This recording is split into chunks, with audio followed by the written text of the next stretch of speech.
How did you get involved in photography, by the way? I always liked it. So my dad liked it as a hobby growing up and I liked it, but it was because I married Kenneth. Gotcha. That's how I ended up there. So it's not rocket science, so it wasn't that hard to learn. But before you two got married, you didn't practice photography? No. I mean, I liked it. I bought a camera. I took it with me on study abroad. I mean, I was always interested, but yeah. Very cool. I didn't know you were a photographer. 25 years. Wow. That's how I met Seth. It is true. She did a photo shoot with me and Mark. I photographed Seth and Mark back in the day in 2009. And shortly before that, I'd photographed Dr. McCord. Oh. And it was for a magazine. And I said to the editor of the magazine, I said, Jeanette, find out who the best trainer is. Cause I think I want to join because I watched the ABC thing. So I think I want to join this company if their comp plan is good, but I don't want to join because I don't know how to do it. I need a really good trainer. So she asked around and they said that Seth and Mark were the best trainers. So after they were done, I asked them, can I join your company? It was nice. How have I not heard this story? I don't know. I've known you for 10 years. Because we were both falling in love at the same time. Maybe. But we talk a lot about, how'd you meet her? Or how'd you meet him? Or I can't believe that never came up. I know. Crazy, huh? That is crazy. I would think I was just so happy that Seth found someone and I was so happy that I found someone. And we were just like, the past doesn't matter. The future, we're future oriented souls. It's true. It's very true. I like that, what Lou had said about that. I don't really care about the ways anymore. I'm just moving forward. I know. That's how I feel. I'm like, I can figure out why, but it takes too long. I'm on the move. Hey, you know what? Taking longer than normal is typically my mojo. So I'm very methodical and anyways. It works. That's how I am. It works. Right. Until you're not. That's That's how you are until you're not. That's coming from a 60-year-old. I turned 60 last month. Wow. Did you really? Happy birthday. I know. Crazy, right? I'm like, okay, from now I've been pulling the 60 card. Now from my 60-year-old perspective, I'm telling you that you're very methodical until you're not. Because the next 20 years of your life are going to be a lot of fun and a lot of change. So don't hold too tightly onto anything. I can imagine. Except for me. Except for Seth. No, your faith and your family. Hold tight. Everything else, just go have a blast, right? Well, I don't know. Family changes a lot too. It does. Totally. Changes a lot. I know that one. I feel like change has also been my mojo most of my life. I actually love change. I'm one of those weirdos. I do too. I'm like, yes, I'm with you. Something new or different. Yes. Embrace the unknown. She does. Where all the miracles lie. Variability. Change the furniture. Change the house. Even though like the house really hasn't changed. I know much. It hasn't, but you'd love for it to. That'd be awesome. Change where we live. Change what we're doing.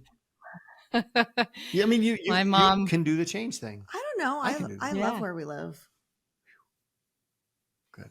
There you go. For once, now you got to hear that she loves where she lives. I know she likes change. He acts like I've never said that before. No, I know you have. Maybe it's just insecurity, in the back of my mind. Do you want to move? Like we're living our dream. In some ways, like, I don't know. I feel like we've struggled with the ward.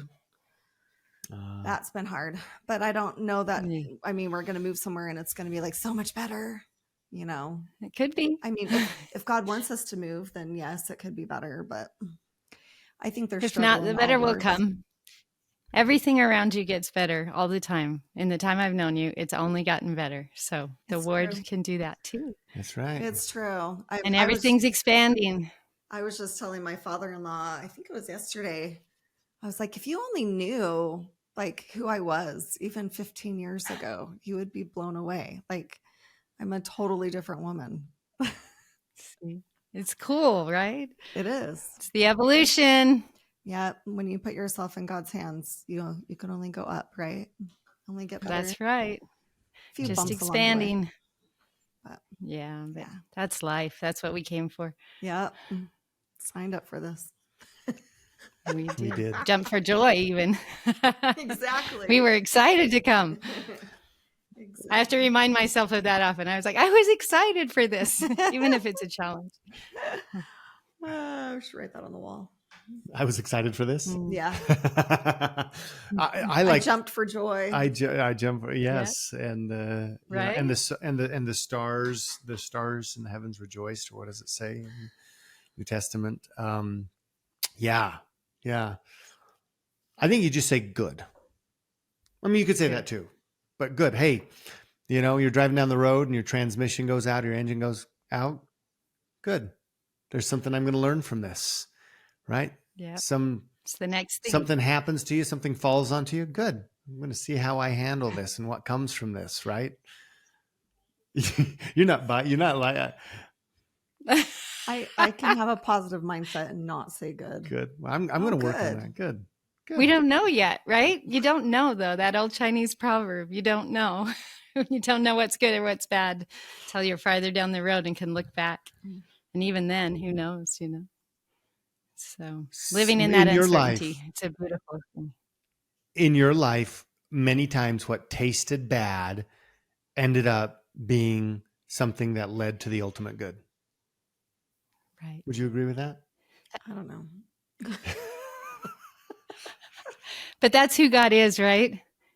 The ultimate alchemist. Yeah. He takes the very worst things and somehow finds beauty in there if we trust it. Definitely. Absolutely. Trust. And trust is something that you have to develop, have to cultivate. And today, in today's episode, we're going to be talking about some of those trustworthy experiences, diving into the world of mindset and struggle and imposter syndrome and divorce. And like we all have, I forget that one. You forget that one? I literally forget that.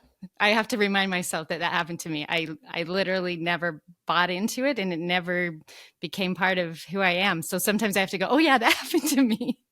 I do that too.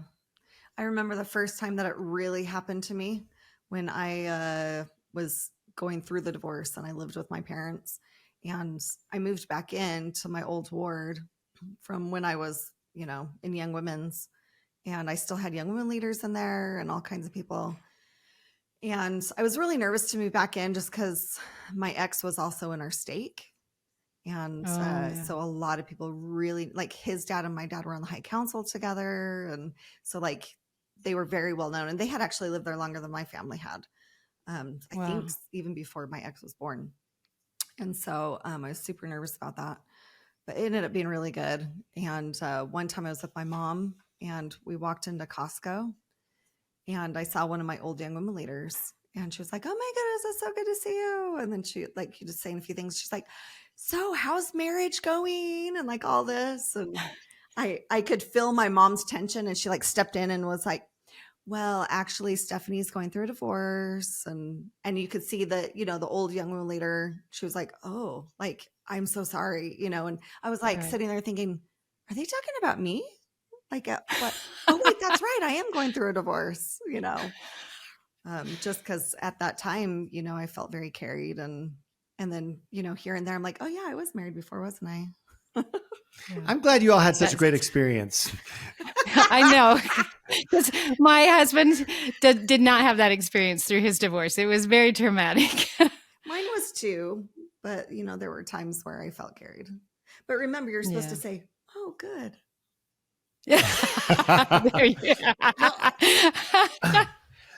I didn't know the good strategy 15 years ago. You do now. And but that I do now. Came from now. But I do now.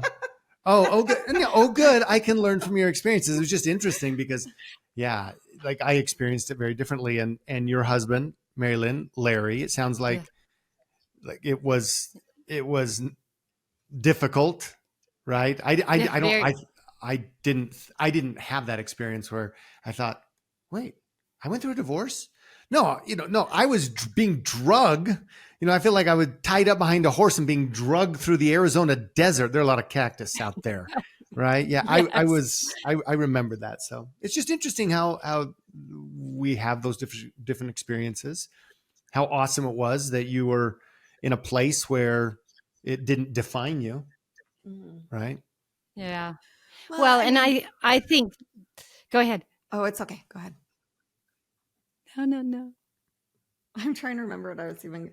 Oh, well, like even talking to you, I feel like a lot of our feelings and stuff, like the other day, you said you cried, every night. Well, I did too, Every night. but it doesn't mean that there weren't days or times during the day that I was being carried. Yeah. Oh, I definitely felt carried. And well, I felt like I mean, you're saying that you were drugged through the desert. Well, I was doing the drugging. You're The drag. you find something new every time I find something new about my wife on this show. Can we just You didn't know. let's just have an intervention. Let's just talk about there's no judgment here, babe. What drugs? Let's just talk about what drugs You want me to show you you? were on, right? I was You were doing the one dragging. that was doing the dragging. And that Yes. carries a heavy burden in and of itself, especially when, Absolutely. like, for me, my experience was I was the one that left and filed for divorce and had to tell him, and then had to face his family, and they were, saying different things. I remember his sister, my sister-in-law, I think we're like 9 months apart, and she begged me not to leave. She begged me not to get a divorce. And I just said, I'm so sorry, but I know this is God's will for me right now, and I have to do it. And I'm trying to remember what else I was going to say about that. I carried a really heavy burden. His family blamed me for breaking up an eternal family. Right. And I know one of them wrote me an anonymous card, a bereavement card, because I was going through with a divorce, and writing in there, I hope you know what you're doing, breaking up this eternal family. Like, there was a lot there. That's a lot. That's a lot. I carried the same burden. I carried it for a long time, which I'm imagining that you did before I actually filed. I had made peace with all of that, but of course it's a shock to the people around you. Yeah. I had the opposite experience with my in-laws. My former mother-in-law, who I still adore, was the last person to know. And she called me immediately and she said, "Thank you so much for sticking with him that 29 years. Wow. She said, "I don't think anyone else would have made it that long." Wow. Yeah, still to this day, my ex-mother and father-in-law don't like me. They blame me for him leaving the church and doing all kinds of things. He's gone on a totally different path. That's not good for him. Yeah. But yeah. It's hard, but it was a teaching moment for me to kind of be witnessed and loved and validated, even in something so difficult. Yeah. And yet both of us chose not to identify with that experience. And, like you, I've had experiences where people talk about divorce and then someone asks me about my divorce and I was listening to the whole conversation, forgetting that it even happened to me. And I'm kind of jarred. I'm like, oh yeah. But thinking of my husband now, and his divorce was, very difficult for him. And yet it defines who we are now, because my house is usually full of people who are single, alone, lonely, widowed, divorced, going through divorce. Every weekend when we go out, those are the people that go with us. So it's my husband and I and 3 or 4 other single people who are going through hard times or have been through hard times that we've come to love. And so in some ways, I hate that he had all that pain, but in other ways, I'm like, look at the amount of lives that he blesses every day, because he's so sensitive to someone going through that. Mm-hmm. And, I never know who's going to show up. I answered the door once and a woman was standing there and she said, "Larry said I could live here." So I took her down, showed her the room, called Larry, and, she was having marital troubles, and thankfully she's still married. But he's very sensitive to that, and that defines a lot of my social life, actually, is spent with people like that are going through hard times, that we believe in and we know can find the joy that you two have found, because we've found it, and we want to be lights for people on their path as they go through that. So his pain caused that. I don't know that I would have done that from my state by myself. Yeah. I would never want to go through it again. right? No. I wouldn't ask for it, No. but here's God's wisdom. And again, God is the alchemist. What he turned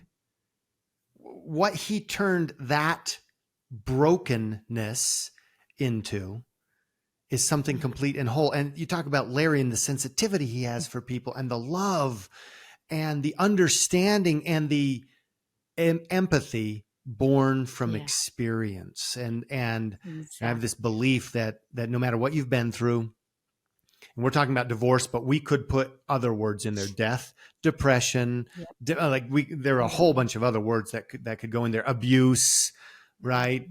Being the abused, being the parents of the abused, right? I mean, so many people are going through different things, and we hate those situations.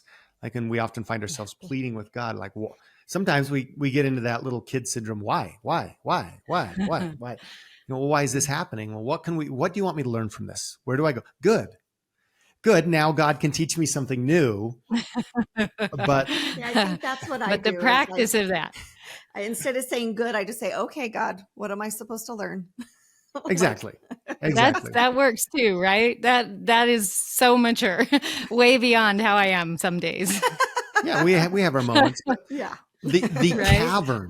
caverns that are carved into your soul from pain and grief and loss then become cisterns that can hold the balm of Gilead, that can hold living Wow. water to bless Wow. and sustain others. So Okay, so Love that analogy. that reminds me of a quote that you guys might have heard of, but it's your mess becomes your message and your test becomes your testimony. yeah, absolutely. That's Right. Amen. All right. Amen. 3 birds on a branch talking about past experiences. Larry's here. I kind of feel like Larry's here too, and I'm glad. Now, I don't know that he'd get on the podcast because, well, he's not a woman. And No. and I only have a hall pass because when she walks into the door of the studio, like it does this estrogen scan. And then the door opens to the studio and I just book it in right behind her before the doors can close. So and Larry, not the estrogen kind of guy.